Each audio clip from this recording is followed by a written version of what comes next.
દરેક દિવ્ય હરિભક્તોને જય સ્વામી નારાયણ। મહંત સ્વામી મહારાજ એટલાન્ટાની અંદર વિરાજમાન હતા 2017ની અંદર। હવે ત્યારે સ્વામીશ્રી સાથે એક સિક્યુરિટીમાં જોડાયેલી એક ટીમના હેડ હતા, એક સર્જન્ટ જોબ બ્યુસી। હવે પોતે સત્સંગી હતા નહીં, પરંતુ એક પ્રકારનો સ્વામીશ્રી પ્રત્યેનો ખૂબ એમને લગાવ અને ભાવ થઈ ગયેલો ત્યારે એ સમયની અંદર।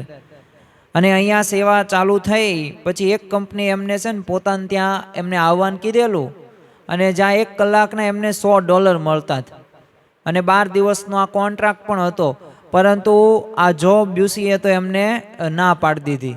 હવે સામેની જે કંપની હતી એને પૂછ્યું તો તમારે કેટલા જોઈએ છે, તો એ કહો તો અમે એમને વધારે તમને ચૂકવીએ।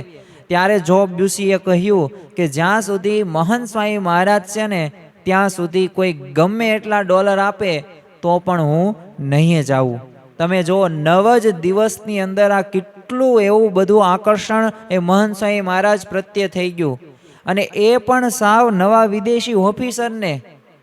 સંસ્કૃતમાં કહેવાયું છે ને કે સતામ સપ્તપદમ મેત્રમ, એટલે કે સંતની સાથે 7 ડગલા ચાલવા માત્રથી એ મૈત્રી બંધાય છે, અને આ એ અનુભવમાંથી આ ઓફિસર પસાર પણ થઈ રહ્યા હતા। તો ખરેખર એ મહંત સ્વામી મહારાજનો એ આપણને પ્રભાવ જોવા મળે છે। તો આપણે પણ આ સત્પુરુષમાં વધુમાં વધુ આપણે જોડાઈ શકીએ એવી ભગવાન સ્વામિનારાયણને પ્રાર્થના। શ્રી સ્વામિનારાયણ ભગવાનની જય।